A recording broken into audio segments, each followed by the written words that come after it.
जादुई कहानी प्राचीन काल की है। एक गरीब इंसान की जिसका नाम रतिलाल था। वह अपनी पत्नी के साथ छोटे से घर में रहता था। रतिलाल दैनिक भिक्षा मांगने जाया करता और जो कुछ भी मिलता उससे अपना और अपनी पत्नी का जीवन यापन किया करता था। एक बार सारा दिन भिक्षा मांगने के बाद उसे केवल एक मुट्ठी चावल हाथ लगी और वह अपने घर पहुंचा तो उसकी पत्नी दुखी होकर बोली, घर में तो अनाज का एक दाना भी नहीं बचा है और आप एक मुट्ठी चावल ही लाए हैं। भला इसमें कैसे हम अपना पेट भर सकते हैं। और वह थक हार के घर में बैठा ही था कि द्वार पर एक भिक्षुक आ जाता है और वह कुछ खाने के लिए मांगता है। रतिलाल धर्म संकट में फंस जाता है। अब वह एक मुट्ठी चावल अपनी पत्नी को दिया सामने खड़े भिक्षुक को, लेकिन वह द्वार पर आए किसी भी व्यक्ति को बिना कुछ दिए जाने नहीं दे सकता था। इसलिए उसने वह चावल भिक्षुक की टोकरी में डाल दिया। रतिलाल की पत्नी अंदर काम कर रही थी।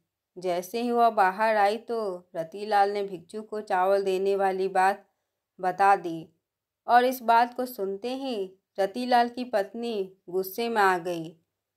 तभी रतिलाल ने बताया कि चावल के बदले भिक्षु उसे एक पतीला दे गए हैं और उन्होंने कहा है कि अब से खाना इसी में बनाना। रतिलाल की पत्नी गुस्से से कहती है, क्या इसमें पानी उबाल कर दूं? क्योंकि अनाज तो है ही नहीं और जो आप लाए थे उसको भी दान दे दिया। और जैसे वह पतीले को उठाती है तो उसे कुछ वजन का एहसास होता है और वह पतीले को खोलकर देखती है तो चौंक जाती है, क्योंकि उसमें इन दोनों के लिए पका हुआ खाना रखा होता है। रतिलाल की पत्नी के चेहरे पर खाने को देखकर मुस्कुराहट आ जाती है। दरअसल उसने कई दिनों से ठीक से खाना नहीं खाया था, लेकिन रतिलाल यह नहीं समझ पा रहा था कि वह भिक्षु तो उसे खाली पतीला देकर गया था, तो इसमें खाना कहाँ से आया। और वह आश्चर्य से यह बात अपनी पत्नी को कहता है, लेकिन वह कई दिनों से भूखी है इसलिए उसकी बात नज़रअंदाज करके खाने को घूरती रहती है। और वह अपने पति से कहती है, बड़े दिनों बाद इतना स्वादिष्ट भोजन देखने को मिला है, चलिए खाते हैं। और रतिलाल खाना खाने बैठ जाता है, लेकिन अभी भी उसका ध्यान उसी बात पर टिका होता है, क्या यह बर्तन जादुई पतीला है।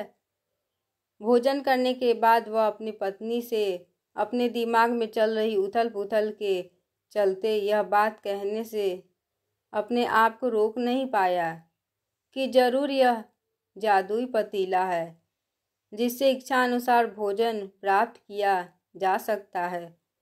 तभी दोनों ने मिलकर पतीले का परीक्षण करने का विचार बनाया और वह पतीला खाली करके पतीले से दोबारा भोजन बनाने का आग्रह किया और कुछ क्षण में उनकी इच्छा अनुसार भोजन बनकर तैयार हो गया।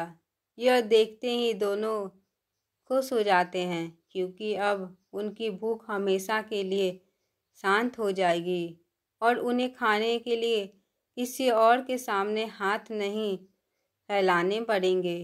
खुश होकर दोनों ने राज्य में ऐलान कर दिया कि वह सारे राज्य को खाना खिलाएंगे। यह बात दूर दूर तक फैल गई कि कोई गरीब इंसान ऐसा धनवान बना है जो कि पूरे राज्य को भोजन पर आमंत्रित कर रहा है। और अगले ही दिन रतिलाल के घर के सामने हजारों की तादाद में लोगों का हुजूम उमड़ पड़ा, जिसमें से ज़्यादातर लोग तो यह देखने आए थे कि भला यह गरीब इतने सारे लोगों को कैसे खाना खिला पाएगा।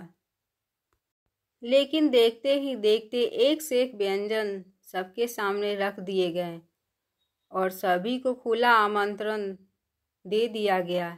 जितना खाना हो उतना खाइए और ज़रूरत पड़े तो घर भी ले जाइए।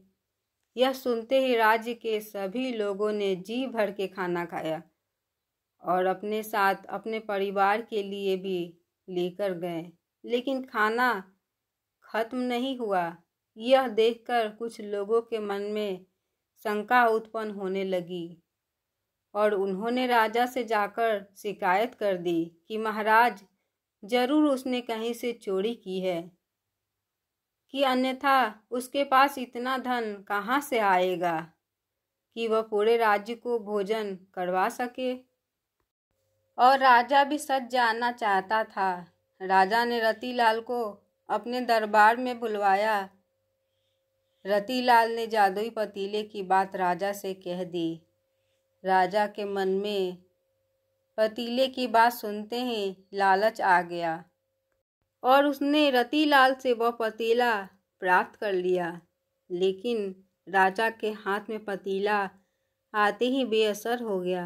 राजा को लगा कि जादुई पतीले की बात झूठ है और उसने रतिलाल को गिरफ्तार कर लिया और उस पर चोरी का आरोप लगाया गया। रतिलाल सबके सामने चिल्लाता रहा, मैंने चोरी नहीं की, लेकिन उसकी बात पर किसी को यकीन नहीं था। राजा ने आदेश दिया कि रतिलाल का पतीला नदी में विसर्जित कर दिया जाए और रतिलाल जब तक अपनी चोरी की गलती स्वीकार न कर ले तब तक कारागार में ही रखा जाए। और जैसे ही पतीले को पानी में विसर्जित किया जाता है, राजा के महल में चारों तरफ पानी बहने लगता है और देखते ही देखते राजा का महल पानी की बाढ़ से डूबने लगता है। राजा अचानक अपने महल की ऐसी स्थिति से घबरा जाता है। उसे समझ नहीं आता है कि यह कैसे हो रहा है। तभी वह अपने राज्य के ज्योतिष आचार्य से चर्चा करता है और आचार्य उसे बताते हैं कि तुमने एक निर्दोष व्यक्ति को कारागार में डालकर अपराध किया है, इसलिए आपके महल की ये स्थिति हो गई है और यदि आपने उसे कारागार से वापस नहीं निकाला तो इस राज्य का सर्वनाश हो जाएगा। उसे आभास होता है कि उससे अधार्मिक कार्य हुआ है और वह भागते हुए रतिलाल के पास जाता है और हाथ जोड़कर कहता है, मुझे क्षमा कर दीजिए, मुझसे बहुत बड़ी भूल हो गई है, मेरे महल को बचा लीजिए। नादानी में मैंने आपका जादुई पतीला नदी में विसर्जित कर दिया है, लेकिन मैं वचन देता हूँ कि जीवन में कभी भी आपको किसी चीज़ की कमी नहीं होने दूंगा। और जैसे ही राजा ने रतिलाल को कारागार से बाहर निकाला, महल में जल का स्तर कम होने लगा। राजा ने रतिलाल को बहुत सी दौलत भेंट की और उसे अपने शाही रथ से उसके घर भिजवाया और एक जादुई कहानी का अंत हो गया। अपना कीमती समय देने के लिए बहुत बहुत धन्यवाद। हमारे चैनल को सब्सक्राइब कर लें कि आप हमारे वीडियो को देख सकें। ये कहानी कैसी लगी प्लीज़ कमेंट करके ज़रूर बताएं।